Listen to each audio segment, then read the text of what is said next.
gente chama a Luísa Martins e o Pedro Venceslau para fazer essa análise, porque Luísa Martins vai entrar com a gente e eu já quero saber de você, Luísa, uma boa tarde para você, sobre os próximos passos, né? Então, conta pra gente, como você sempre faz para esclarecer, Polícia Federal indiciou, o que isso significa? Quais são os próximos passos? Vamos lá. Boa tarde, Débora, Yuri, Pedro, todos que nos acompanham aqui no 360 hoje. Débora, como você mesma disse, o indiciamento, o nome já fala por si, né? São indícios que a Polícia Federal entende que há em relação à prática de crimes, né? Como associação criminosa, peculato, desvio de dinheiro público. Há ali essa percepção de que tem elementos suficientes a ponto de aprofundar essa investigação pela prática de rachadinha, que é ali o desvio de salários, né, dos servidores de um gabinete.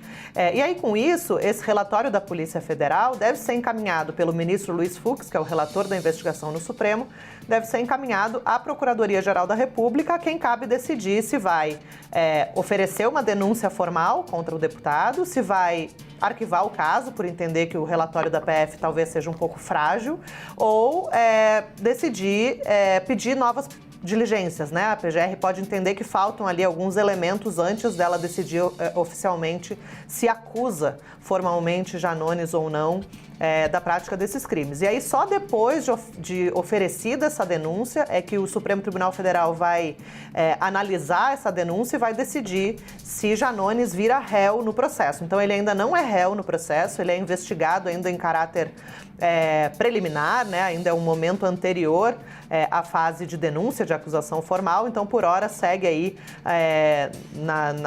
estamos na página ainda dos indícios. O que pesa nessa questão do relatório da Polícia Federal é o fato de que uma série de medidas foram autorizadas pelo ministro Luiz Fux antes da gente chegar nesse ponto. Então, em fevereiro deste ano, por exemplo, Fux autorizou quebras de sigilo bancário, fiscal do deputado para verificar ali algumas transações suspeitas que os próprios investigadores tinham ali conhecimento, né? Então, segundo esses relatórios, inclusive, que constam informações do Conselho de Controle de Atividades Financeiras, o COAF, Janones recebia ali uma série de depósitos fracionados que poderiam indicar esse caminho aí da prática de rachadinha. E aí até a Débora falou, né, que o nosso produtor e repórter Lucas Mendes ainda está tentando contato ali com a assessoria do deputado e com os seus advogados, mas o próprio, na época que foi aberto o inquérito, falou nas redes sociais que durante... eu até ressuscitei aqui umas apurações minhas antigas, porque eu lembro desse caso. Ele admitiu que quando ainda não era deputado, ele havia sugerido a futuros auxiliares, né, se ele fosse eleito, que ganhassem salários maiores e pudessem, com essa diferença, pagar as despesas da campanha eleitoral.